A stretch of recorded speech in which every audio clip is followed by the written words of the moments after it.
রে কি মেম্বার সাহেব নো? এই মেম্বার সাহেব এদিকে আইন চাই। হুজুর আমাকে ডাকতেছেন?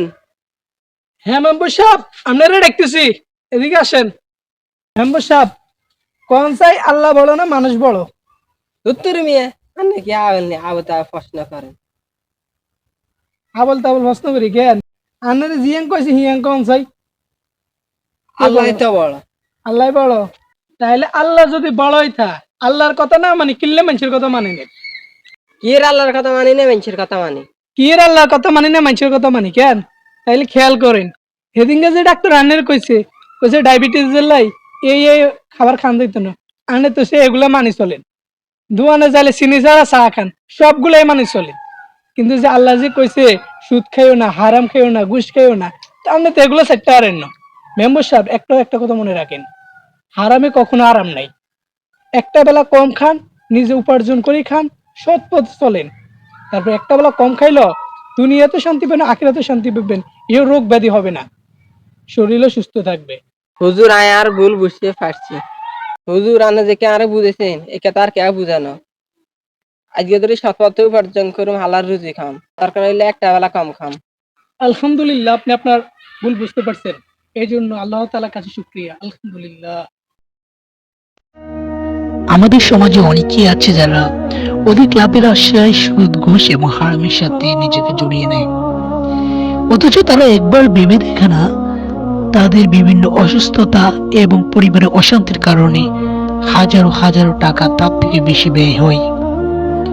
তাই আসুন আমরা সৎ পথে উপার্জন করি, যার পরে দুনিয়া তো কল্যাণ এবং আখিরাত কল্যাণ।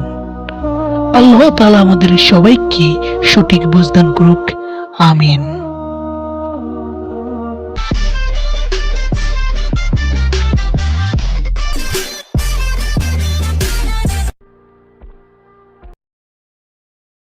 রাসূল ডাকতেছেন, সাহাবীরা রে, আমার এই শহীদদেরকে দাফন করে দাও। শর্ত হলো গোসল দিও না, রক্তমাখা জামা কাপড়গুলো পাল্টাইও না, এই রক্তমাখা জামা সহ দাফন করে দাও। হাসরের ময়দানে আমি নবী এই শহীদগুলো লইয়া আল্লাহর আরশের কিনারে যাইয়া দাঁড়াবো, দেখাবো আমার উম্মতের মতো কেউ নিয়ে আল্লাহকে পাওয়ার জন্য এইভাবে কষ্ট করেছে।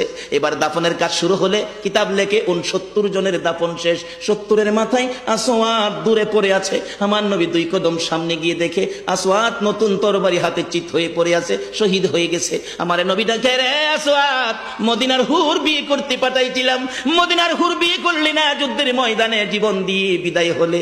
আসওয়াত রে, নতুন তরবারিটা হাতে রে। আসওয়াত একজন সাহাবী বলেন, হুজুর বিয়ের বাজার করতে এসে আপনি যুদ্ধে গেছেন, খবর পাইয়া বিয়ের বাজারের টাকা দিয়ে যুদ্ধের বাজার করেছে, আসওয়াত শহীদ হয়েছে। আমার নবী ডাকে, মাবুদ আমার আসওয়াতকে তুমি কি দিবা গো আল্লাহ? মদিনার হুর নিল না, রাসূলের পক্ষ নিয়ে জীবন দিয়ে দুনিয়ার থেকে বিদায় হলো, আমার আসওয়াতকে তুমি কি দিবা গো আল্লাহ? আসওয়াতের লাশটা ধরে ধরে কবরের দিকে নিয়ে আসতেছে, গোসল লাগবে না, কাফন লাগবে না, শুধু দাফন করে দিবে। আমার নবী আসওয়াতের কবরের পাশে দাঁড়াইয়া মুস্কি মুস্কি হাসতেছেন। সাহাবীরা আরজ করেন, ইয়া রাসূলুল্লাহ, এই কবরের পাশে হাসতেছেন কেন, ব্যাপার কি? আমার নবী বলেন, সাহাবীরা রে, আমি যা দেখি তোমরা তা দেখো না রে। সাহাবীরা, হুজুর কি দেখে হাসছেন জানতে চাই। সাহাবীরা, আমার আসওয়াত মদিনার হুর বিয়ে করতে যাইয়া যুদ্ধের খবর শুনে বিয়ের বাজারের টাকা দিয়ে যুদ্ধের বাজার করে জীবন দিয়ে কবরে রওনা হয়েছে। আমি নবী আসওয়াতের কবরের পাশে দাঁড়াইয়া দেখি রে, আমার আসওয়াতের কবরে মদিনার হুরের পরিবর্তে আমার আল্লাহ জান্নাতের হুর পাঠাইয়া দিছে। এমন একটা